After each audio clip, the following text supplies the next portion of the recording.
Hello student. तो आज हम बात करेंगे समांतर प्लेट संधारित्र के बारे में। समांतर प्लेट संधारित्र से पिछली वर्ष क्वेश्चन पूछा गया था, इस वर्ष भी पूछा जाएगा, क्योंकि समांतर प्लेट संधारित्र से संबंधित 2-3 क्वेश्चन बन जाते हैं पेपर में जो पूछे जाते रहते हैं। ठीक है, अब शुरू करने से पहले मैं आप लोगों को एक चीज़ और बता दूँ। यूपी बोर्ड की डेट शीट दोबारा आ चुकी है हमारी, और पेपर जो है हमारे 8 मई से हैं। तो अब आप लोगों के पास 1 महीना बचा हुआ है आज से, तो तैयारी थोड़ी तीव्र गति से प्रारंभ कर दो आप लोग, क्योंकि अब तक 90% बच्चे तो वही ऐसे ही हैं जो पेपर की डेट शीट का ही इंतज़ार कर रहे थे कि जब आएगी तभी तैयारी करेंगे शुरू। तो अब कर दो, क्योंकि अब नहीं की ना तो कभी नहीं हो पाएगी, इसीलिए पढ़ लो अच्छे से। अब बाद में तो पछताना रह जाएगा, फिर देखते रहना क्या करना है क्या नहीं करना। तो देखो, समांतर प्लेट संधारित्र के बारे में यहाँ मैं हेड डालता हूँ, समांतर प्लेट संधारित्र।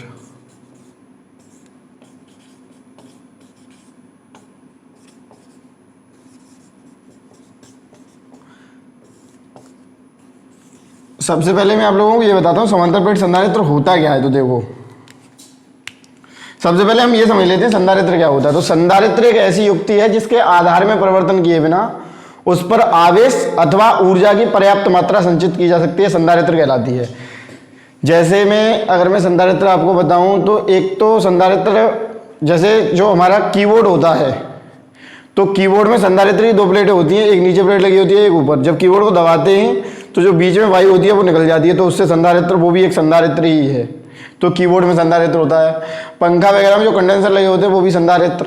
और देखो, एक नॉर्मल उदाहरण जिसे आप देख सकते हैं आसानी से, जो सभी ने देखा होगा, जब हम फिल्मों में देखते हैं तो कई फिल्मों में ऐसा दिखाया जाता है कि जब कोई पेशेंट पागल खाने में ले जाया जाता है तो वहाँ डॉक्टर 2 प्रेसें सी होती हैं ऐसे, वो लगाता है सीने पे, तो वही जो है हमारे संधारित्र होता है, वही समांतर प्लेट संधारित्र होता है। ठीक है, तो मैं आपको यहाँ बना के दिखा देता हूँ। देखो होता क्या है, 2 प्लेटें होंगी, एक प्लेट हमारी ये हो गई और एक प्लेट हमारी हो गई ये। 2 समांतर प्लेटें होती हैं, क्षेत्रफल दोनों का ए है, पृष्ठ आवेश घनत्व एक का प्लस सिग्मा है, एक का माइनस सिग्मा। अब ये हमारी जो प्लेट है, पहली प्लेट, इसको मैं फर्स्ट कह सकता हूँ, फर्स्ट प्लेट है, ये हमारी आवेश के स्रोत से जुड़ी होती है। ठीक है, डीसी स्रोत, तो ये तो हमारी डीसी स्रोत से जुड़ी होती है। दूसरी वाली जो प्लेट है उसको हम कर देते हैं भूसंपर्कित। अब देखो, भूसंपर्कित करने से क्या होगा, इस पे अगर प्लस आवेश आएगा तो जितना इस पे प्लस आएगा उतना इस पे माइनस बनेगा। ठीक है, अब ये भूसंपर्कित है तो ये माइनस जो है वो चला जाएगा भूमि में, तो यहाँ से तो माइनस कम होता रहेगा, तो इस पे प्लस बढ़ता रहेगा, इधर माइनस बढ़ता रहेगा, वो माइनस जाता रहेगा भूमि में। ठीक है, तो इस पे जो माइनस होगा वो जितना आएगा वो भूमि में जाता रहेगा, तो इस पे प्लस बढ़ता रहेगा, बढ़ता रहेगा, बढ़ता रहेगा। ठीक है, तो ये ऐसे होता है हमारा समांतर प्लेट संधारित्र। इसकी प्लेटों के बीच की दूरी मान लो डी है। ठीक है, ये हो गया समांतर प्लेट संधारित्र।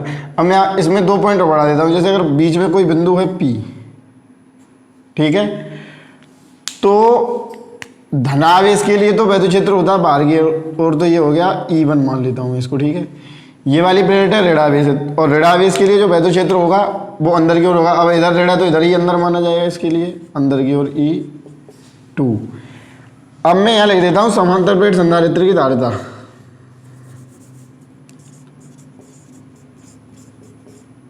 समांतर प्लेट संधारित्र की धारिता। ठीक है,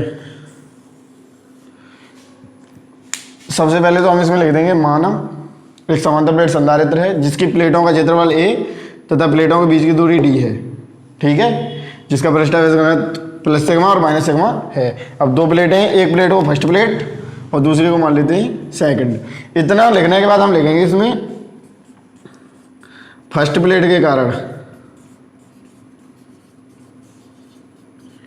कारण बिंदु P पर उत्पन्न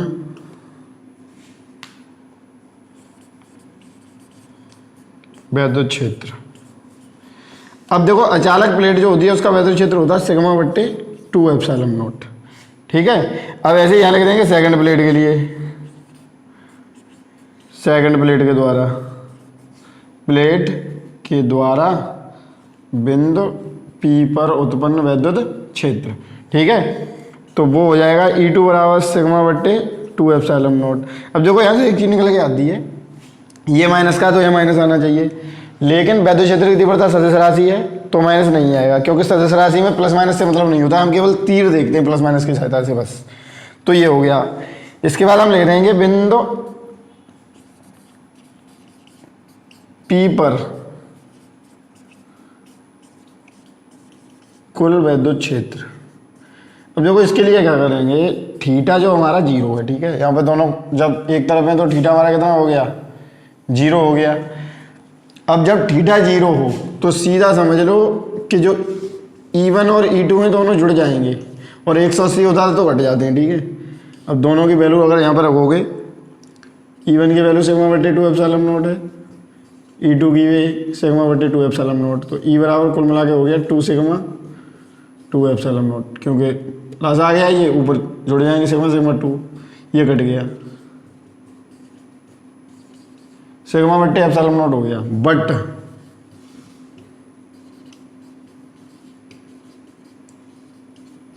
पृष्ठावेश घनत्व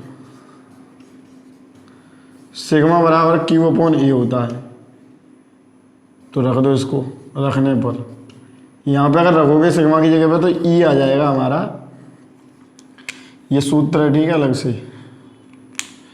अब सिग्मा की जगह पर रख दो Q upon A, epsilon not है तो एप्सिलॉन नॉट। ठीक, ये हो गया हमारा वैद्युत क्षेत्र। इसको समीकरण 1 मान लो चाहो तो। फिर यहाँ लिखेंगे प्लेटों के मध्य D दूरी में उत्पन्न विभव। अब D दूरी में उत्पन्न विभव निकालेंगे तो V बराबर सूत्र होता है हमारा E इंटू डी।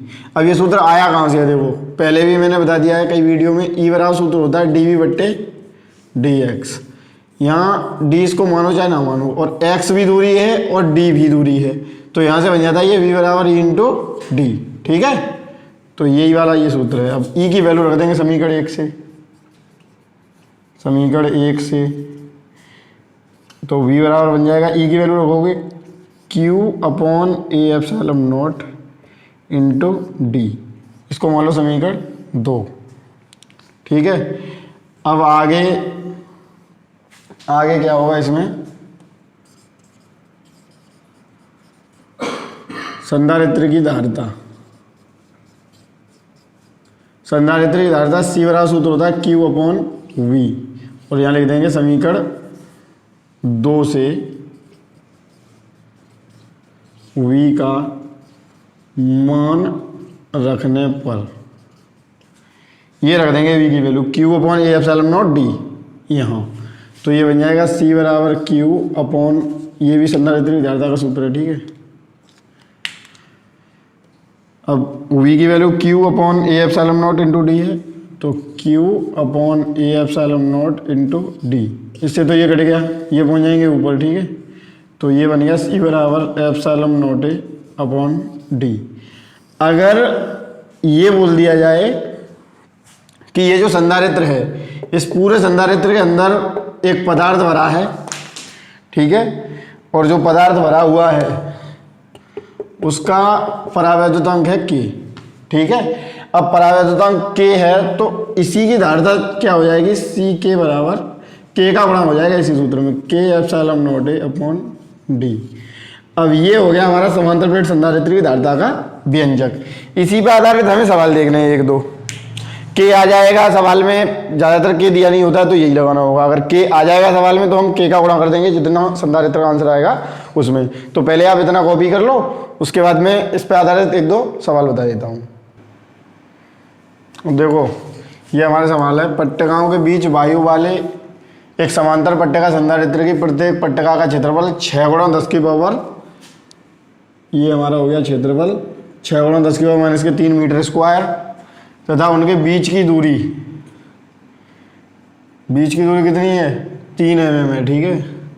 उनके बीच की दूरी 3 mm। संधारित्र की धारिता परिकलित कीजिए, धारिता ज्ञात करनी है। यदि संधारित्र को 100 वोल्ट के संवरण का मतलब होता है बैटरी से जोड़ दिया जाए तो प्रत्येक पट्टिका पर आवेश ज्ञात करना है। तो देखो यहाँ लिख दो दिया क्या क्या है वो लिख लो पहले। उधर देखो क्षेत्रफल लिख रहा है ए बराबर 6 गुणा 10 की पावर माइनस के 3 मीटर स्क्वायर तो क्षेत्रफल, और प्लेटों के बीच की दूरी कितनी है, स्मॉल डी होती है बीच की दूरी 3 mm, और mm का मतलब 3 गुणा 10 की पावर माइनस के 3 मीटर। धारिता प्रकलित कीजिए, पहले हम धारिता ही निकाल लेते हैं। और धारिता का मैंने अभी सूत्र आपको करवाया था, C बराबर epsilon naught A upon D, क्योंकि के तो दिया नहीं है तो यही लगेगा। तो एप्सिलॉन नॉट की वैल्यू कितनी होती है, 8.85 गुणा 10 की पावर माइनस के 12, और ए कितना दिया है 6 गुणा 10 की पावर माइनस के 3 अपॉन डी कितना है 3 गुणा 10 की पावर माइनस के 3। इससे तो ये कट गया, 3 दूनी 6, इसका गुणा कर दो इसमें, सी बराबर आ गया हमारा 17.70 गुणा 10 की पावर माइनस के 12। ये तो फेरेड में, अगर हम 12 हटा दें यहाँ से तो लिख सकते हैं इसको 17.70 पिको फेरेड। आंसर हमारा ये भी सही है, और चाहो तो अब 17.70 ये 18 के बराबर है तो 18 पिको फेरेड लगभग में, ठीक है। तो हमारा ये आ गया, ठीक। अब आगे क्या दिया है, आगे दिया है 100 वोल्ट के संवरण से जोड़ा जाता है, मतलब विभव दिया है 100 वोल्ट, और Q बराबर क्वेश्चन मार्क है। अब Q बराबर CV सूत्र होता है, वैल्यू डाल दो इसी में बस। C की वैल्यू ये आई है हमारी। अगर आप फेरेड में डालोगे तो आंसर आएगा कूलम में, पिको फेरेड में डालोगे तो आंसर आ जाएगा पिको कूलम में, ठीक है। तो C की वैल्यू ये वाली रख देते हैं, चलो 17.70 गुणा 10 की पावर माइनस के 12, और V की वैल्यू कितनी है 100। तो देखो 17.70 गुणा 10 की पावर माइनस के 12, और 100 को लिख सकते हैं 10 की घात 2, तो 17.70 गुणा 10 की पावर माइनस के कितने हो गए यहाँ पे 10। अगर दशमलव को एक अंक आगे बढ़ा लेंगे तो 1.770 गुणा 10 की पावर 9। कूलाम में तो इतना सही है, अगर हम चाहें तो 1.77 नैनो कूलाम लिख सकते हैं, ठीक है। अब अगर हम 10 की पावर माइनस के लिए नैनो आ गया 77 है तो चाहे तो 1.8 भी लिख सकते हैं इसको नैनो कूलाम, चाहे इतना करो। अब देखो इसी में बता देता हूँ मैं आपको, कभी कभी क्या होता है, जैसे ये सवाल आया कि पट्टिकाओं के बीच वायु वाले समांतर पट्टिका संधारित्र की पट्टिकाओं का क्षेत्रफल वो दिया 6 गुणा 10 की पावर माइनस के 3, और उनके बीच की दूरी 3 mm है। अगर बाई चांस एक चीज़ और पूछ लेता है यहीं इसी सवाल में दे दे, मान लो अलग से मैं ऐड करके बताता हूँ आप लोगों को, इसी सवाल में ये दे दे कि यदि संधारित्र की प्लेटों के मध्य में कोई 6 परावैद्युतांक का, यानी मतलब के बराबर दे दे 6 परावैद्युतांक वाला कोई पदार्थ भर दिया जाए, ठीक है। तो क्या होगा, जब कोई 6 परावैद्युतांक वाला अगर हम पदार्थ भर देंगे इसमें तो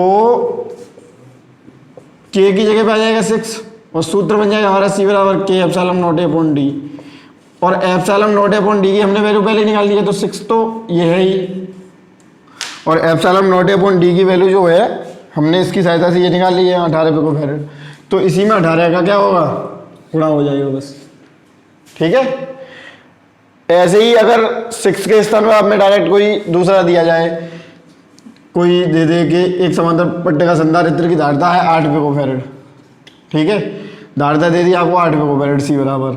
अब आपसे पूछे कि यदि इस संधारित्र की प्लेटों के मध्य में कोई 6 परावैद्युतांक का परावैद्युत पदार्थ भर दिया जाए तो धारिता कितनी होगी, तो कुछ नहीं होगा, C के बराबर के तो है ही, और ये जो पीछे वाली दी है C का गुणा करो, तो इसी में C का मतलब एप्सिलॉन नॉट अपॉन डी, तो K की जगह पे 6 और C की जगह पे 8 जो आएगा पिको फेरेड में आ जाएगा आंसर यहाँ। तो हम ऐसे इसको आसानी से कर सकते हैं, ठीक है। यही सवाल में अब अगर बाई चांस मैं एक चीज़ और बता दूं आपको, अगर बाई चांस ऐसे पूछे कि एक संधारित्र 8 पिको फेरेड दे दे, अब बाद में बोलते कि प्लेटों के मध्य की दूरी आधी कर दी जाए, जैसे C के बराबर बाई चांस बोलते कि प्लेटों के मध्य की दूरी आधी कर दी जाए, ठीक है, और क्षेत्रफल 2 गुना कर दिया जाए प्लेट का, तो हम क्या करेंगे के एप्सिलॉन नॉट ए, अब ए 2 गुना कर दिया जाता है तो 2a, और दूरी कर दी जाती है आधी तो d/2, तो ये भी ऊपर चला जाएगा, तो सी के बराबर आ जाएगा एक तरीके से 4k∈0 d। फिर भी ये बचा, ठीक है। अब देखो 4 तो ये आ गया आगे, k की वैल्यू 6 ही दी हो और इसकी जगह पे 8 दिया ही है, तो इन सब का गुणा कर लेंगे। ऐसे भी सवाल पूछे जाते हैं कई बार कि प्लेट को 2 गुना कर दिया जाए, दूरी प्लेटों के बीच की आधी कर दी जाए, ठीक है। तो ये ऐसे सवाल नॉर्मली पूछे जाते हैं। ये वाला हमारा सवाल है वो स्टैंडर्ड है, पेपर में कई बार पूछा गया है, ठीक है। तो आज के लिए इतना ही। अगर वीडियो पसंद आई हो तो वीडियो को लाइक करें, कमेंट करें, और यदि आप लोगों ने हमारे चैनल को अभी तक सब्सक्राइब नहीं किया तो प्लीज़ चैनल को सब्सक्राइब कर लें ताकि हमारी वीडियो का नोटिफिकेशन आपको वीडियो आते ही मिल जाए। धन्यवाद।